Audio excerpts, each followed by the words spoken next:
I'll start with the background. It all started just recently at 37. I'd built a solid career in construction, while my wife, 33, took care of our home life. On this basis, my wife and I felt comfortable in our favorite area without denying ourselves anything. For the most part, because of this, we were not in a rush to have children but found ourselves growing close to our neighbor's son, a kid named Kyle. He'd been around us for years, ever since his parents, entrepreneurs always traveling for work, started leaving him with us. It worked out for everyone. Kyle's parents were good friends of ours, and I ended up working for their construction company, earning a solid paycheck, thanks to their connections. Kyle had grown up right before our eyes. For a while, it was like he was a stand-in for the child we never had. We didn't rush into having kids ourselves. It was nice, just the two of us, and Kyle kind of filled that gap. But by the time he turned 17, I noticed a shift. He wasn't the little kid anymore. He was tall, good-looking, and had girls constantly chasing him. It wasn't surprising. He had charisma, confidence, and of course, his parents' money. Not to mention, he was a star on his high school basketball team. For any girl his age, he was a dream guy. But here's where things got weird. Kyle had never quite learned to be independent. His parents pampered him too much, and even at 17, he still swung by our place for things like a meal or to get his clothes washed. It was always the same. My wife would take care of him like he was our own. But then, it got strange. Kyle started showing up more frequently, and for reasons beyond just food or laundry. He'd hang around, joking and teasing my wife in ways that started to make me uncomfortable. The playful back and forth they had was weird. They'd laugh and mess around like they were the same age, and sometimes I felt like I was invisible. But no, I was in the same house. I brushed off my feelings at first, chalking it up to them being close because they'd known each other for so long. I mean, why wouldn't they be? He'd practically grown up with us. But then he started leaving things at our place. Jackets, shoes, stuff like that. And he wasn't shy about coming over when I wasn't around, either. I'd come home from work, and he'd be sitting at the kitchen table, chatting with my wife like it was his own house. My wife had always been friendly, sure, but this felt different. I couldn't put my finger on it at first, but I started getting this feeling that something was off. Maybe it was the way they'd exchange glances, or how he'd always find some excuse to come over when she was alone. It was subtle, but it was there. One day, I came home earlier than usual, and there they were, laughing in the living room. Kyle had his feet up on the coffee table, way too comfortable for my liking. My wife didn't even seem surprised to see him, like it was normal for him to be there when I wasn't. I felt a wave of irritation, but I pushed it down. I didn't want to jump to conclusions. But over time, things got worse. Kyle started making comments that made me uneasy. Things like, "Your wife sure knows how to take care of a guy," with a smirk that I couldn't ignore. My wife would laugh it off, but I wasn't laughing. Something was brewing here, and I could feel it. Then came the night I couldn't shake off. I'd been working late on a project for Kyle's parents and didn't get home until close to midnight. The house was dark, but as I pulled into the driveway, I saw a faint light flickering from our living room. I walked inside quietly, not wanting to wake anyone up. But as I stepped into the living room, there they were, Kyle and my wife, sitting way too close on the couch, watching a movie. Kyle's arm was draped casually behind her, and they both jumped when they saw me standing there. "Oh, hey," my wife said, her voice a little too high-pitched, like she'd been caught doing something she shouldn't. "We were just watching a movie. Kyle stopped by after basketball practice." "Pretty late for a movie," I muttered, my eyes darting between them. Kyle stood up, stretching like he owned the place. "Yeah, man, I should probably head home. Got an early practice tomorrow." He didn't seem embarrassed or awkward. He was completely unfazed, which only made me feel worse. I waited until he left before turning to my wife. "What the hell was that?" "What?" she said, blinking at me like I was the one being crazy. "It's just Kyle. He's practically family." "Practically," I repeated, crossing my arms. "That's the problem." My wife rolled her eyes. "Come on, you're overreacting. He's a kid." "He's not a kid anymore," I shot back. "And you know that." She didn't have a response for that. Instead, she just shook her head and went to bed, leaving me standing in the living room, my mind racing. That night, I barely slept. All I could think about was Kyle and how comfortable he'd become in our home. Asterisk asterisk 2 asterisk asterisk comfortable. The next few weeks didn't help. Kyle kept coming over, and the weird tension between him and my wife only grew. They'd find little reasons to be close, cooking together in the kitchen, laughing at private jokes, touching in ways that were subtle but too much for what their relationship should have been. And every time I brought it up, my wife brushed me off, saying I was imagining things, that I was being jealous for no reason. But I wasn't imagining it. It was real. It was happening right in front of me, and I had no idea what to do next. What do I do? Am I losing my mind here? Or is something actually going on between my wife and this kid? I could really use some advice. A few weeks after that night, I found Kyle and my wife too cozy on the couch. Things kept going downhill. I couldn't shake the feeling that something wasn't right, but I didn't have any concrete proof. All I had were those unsettling glances and the way they acted around each other. I kept telling myself I was just being paranoid. But that all changed one afternoon when I came home early from work. It was a Thursday. I'd left the site earlier than usual, thinking I'd relax with a cold beer and maybe even get my wife to watch a movie with me like we used to. Those nights had become rare. She'd been distant, cold even, like she was carrying around some resentment toward me. When I'd ask her about it, she'd accuse me of being an overbearing husband and that I didn't give her any space. It always felt like she was twisting things, making me out to be the bad guy, the abuser, as she once said. But I'd resigned myself to thinking it was just a phase. So, I came home, cracked open a beer, and plopped down on the couch.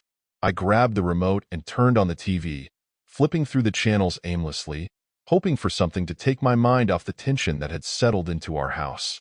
My wife wasn't home yet, so I figured I'd enjoy the peace and quiet. As I sat there, something bright caught my eye behind the TV. It was strange because my wife was a neat freak. Everything had its place, and nothing was ever out of order. But there, tucked behind the TV stand, was something red. Curiosity got the best of me, so I stood up to see what it was. My heart dropped. It was a pair of bright red Calvin Klein underwear. Now, I knew for a fact these weren't mine. I didn't wear anything that fancy, but I'd seen Kyle wearing similar ones before. Hell, the kid wasn't shy about showing off when he'd been over to tie his sneakers or change out of his basketball clothes. It was always something flashy like Calvin Klein. But why the hell were they behind my TV? I picked them up, hoping, praying. It was some kind of mistake, like maybe they'd gotten mixed up in the laundry. But as I stood there holding them, my hand brushed something else. A condom wrapper. That's when everything clicked. I felt like I'd been punched in the gut. The puzzle pieces were falling into place, and the picture they painted made me sick. The late-night movie sessions, the secretive giggling, the way they acted around each other. It wasn't just my imagination. Something was going on between them. I sat back down on the couch, clutching the underwear and the condom wrapper, my mind racing. I wanted to storm out and confront them both, but I stopped myself. I didn't have enough proof. Not yet. These could still be, I don't know, explained somehow. I didn't want to jump to conclusions without something more solid. So, I put everything back where I found it. I had to know for sure before I did anything rash. That night, I couldn't even bring myself to sleep in the same bed as my wife. The thought of being next to her, knowing what I'd found, made my skin crawl. So, I stayed on the couch, pretending I'd fallen asleep watching TV. She didn't ask any questions when she found me there the next morning. I guess she didn't care. Over the next few days, I tried to act normal, but it was nearly impossible. Every time I looked at her, I was filled with this simmering rage I couldn't shake. I avoided Kyle whenever I could, not trusting myself to keep it together if he walked through the door with that smug look on his face. I also stopped hanging out with his parents as much, making excuses to get out of dinner invites or weekend get-togethers. How could I sit across from them, knowing what I knew, or at least what I thought I knew? The days dragged on, and I became more and more obsessed with finding the proof I needed. I came home late from work most nights, hoping that if something was happening, maybe I'd catch them in the act. But every time I got home, the house was empty. My wife would claim she was out running errands or seeing friends, and Kyle? He stopped coming around as much. It was like they knew I was suspicious. I couldn't take it anymore. The thoughts, the suspicions, it was eating me alive. I needed to talk to someone. So, one evening, I texted one of my closest friends, a guy I'd known since high school, and asked if he wanted to grab a drink. We met up at a bar not too far from my place, and after a few beers, I couldn't hold it in any longer. "I think something's going on between my wife and Kyle," I blurted out. My friend looked at me like I was crazy for a second. "Kyle? The kid? No way, man. You're imagining things." I shook my head. "No, I'm not. I've seen the way they act around each other. And I found his underwear in my house. Red Calvin Klein's. I'm telling you, something's going on." He took a long sip of his beer and sighed. "All right, that's messed up, but it's not exactly proof. Maybe the kid's just careless. You need to be sure before you do anything drastic."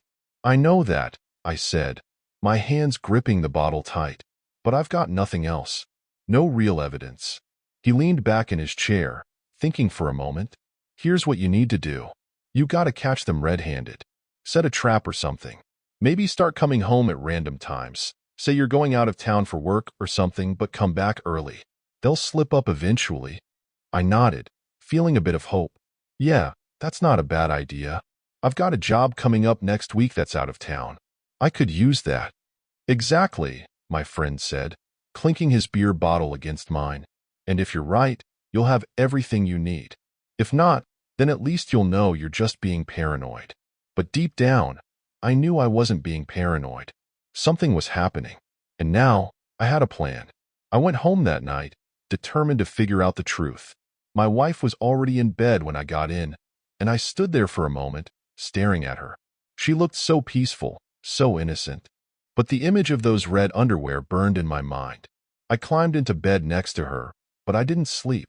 I was too busy thinking about the next move, about how I'd finally get the proof I needed.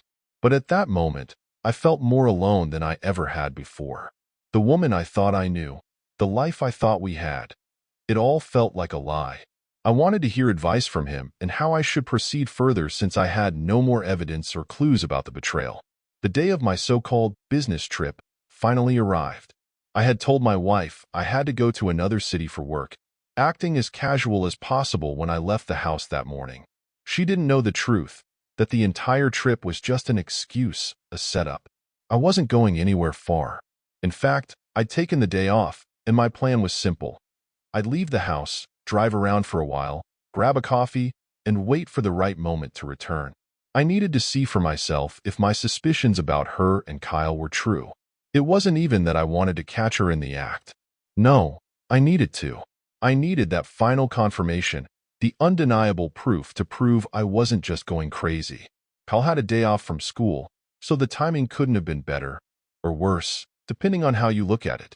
After killing a couple of hours driving aimlessly around the city, I parked my car a few blocks from our house. I figured it would look less suspicious if my wife happened to glance out the window. My heart was pounding the whole time. A part of me still hoped I was wrong, that I'd walk into an empty house and find my wife just relaxing, maybe watching TV. But as I got closer, that hope faded. From the street, I could see the curtains slightly open on the second floor, our bedroom window. I approached slowly, almost cautiously, like I already knew what I was about to witness. And then I saw it. My worst nightmare playing out right in front of me. Kyle and my wife were tangled up in each other. Right there in my bed, I was on top of him, clearly enjoying herself, like she was squeezing every last bit of energy out of him. Her face, God, the look on her face, I stood there, frozen in place, watching the scene unfold like some sick movie that I couldn't turn off. The woman I had loved, trusted, shared my life with for years was there with this damn kid. I had thought about this moment for days, about how I would react if I caught her. Would I rage and burst into the house? Would I scream? Would I fight Kyle, beat him to a pulp right then and there? But as I stood there, all I could do was pull out my phone, hands trembling, and snap a few photos. I didn't feel anger at that moment, just a cold, hollow emptiness inside me, the kind that swallows you whole. The proof was right there, on my phone, clear as day. But this wasn't a victory. There was no satisfaction in it. I didn't feel triumphant. I just felt broken. Like everything I had built, Every memory, every moment we'd shared, had been torn apart and thrown in my face. I walked away, numb, not sure where to go or what to do. I didn't go home. I couldn't. Not yet. I needed to get out, to clear my head. So, I did the only thing I could think of. I went to a friend's place. We drank hard. I needed the alcohol to numb the pain, to stop the images of my wife and Kyle from playing over and over in my head. My friend listened, but what could he say? No one prepares for something like this. He told me I'd get through it, that I'd come out stronger. But at that moment, I didn't care about being strong. I just wanted the pain to stop. The next day, I woke up with a pounding headache and a heart that felt even heavier than before. I knew what I had to do. I went back home, determined to confront my wife. She was sitting at the kitchen table when I walked in, casually sipping her coffee like everything was fine. Like she hadn't just betrayed me in the worst possible way. I pulled out my phone, opened the gallery, and placed it in front of her. The picture of her and Kyle was right there, staring her in the face. She went pale. For a moment, she looked like she might faint. "You didn't think I'd find out, did you?" I asked, my voice low but steady. She stammered, trying to come up with some excuse. "It's not what it looks like." "Don't," I snapped, cutting her off. "Don't insult my intelligence. I watched you with him. I saw everything." Her eyes filled with tears, but I wasn't moved. I couldn't be. "I didn't mean for it to happen," she whispered. It just happened." I laughed bitterly. "Oh, it just happened, did it? What, you accidentally fell into bed with him?" She started to say something else, but I wasn't interested. I was done listening to her lies. "You should have hidden your damn panties better," I said, shaking my head. "But I guess you're not as clever as you thought you were." She didn't try to defend herself after that. There was nothing left to say. I told her to pack her things and leave. She grabbed a few clothes, her face a mask of shame, though part of me wondered if she was only sorry because she got caught. She left the house that afternoon, trying to look pitiful, but I didn't care. I wasn't buying it. The second she was out the door, I knew there was only one thing left to do. I had to confront Kyle's parents. I drove over to their house, still running on adrenaline, still half in shock from everything that had happened. Kyle wasn't home, which was probably for the best. His parents greeted me like always, smiling and friendly, completely oblivious to the storm I was about to drop on them. "I need to talk to you about Kyle," I said, pulling out my phone, "about what's been going on with him and my wife." Their smiles vanished instantly. I showed them the photo, the one of Kyle and my wife together in my bedroom. They stared at it, wide-eyed, unable to comprehend what they were seeing. "This is a joke, right?" his father asked, his voice shaking. This can't be real." "It's real," I said, my voice cold. "Your son's been sleeping with my wife, right under our noses." They were in denial, of course. They didn't want to believe it. They accused me of editing the photo, of trying to ruin their family. His mother even screamed at me, telling me I was a liar. They kicked me out of their house, refusing to hear another word. But I wasn't going to let it go. I wanted revenge, and I was going to get it. I filed a lawsuit against Kyle's parents, citing negligence in raising their son, and to my surprise, I won. Kyle was placed under house arrest, despite his age. I knew it wouldn't erase what had happened, but it gave me a bitter sense of satisfaction. He wasn't getting off scot-free. Not this time. But even as I stood there, having won, I couldn't shake the feeling of emptiness inside me. I'd gotten my revenge, sure, but it didn't bring back what I'd lost. Nothing ever would.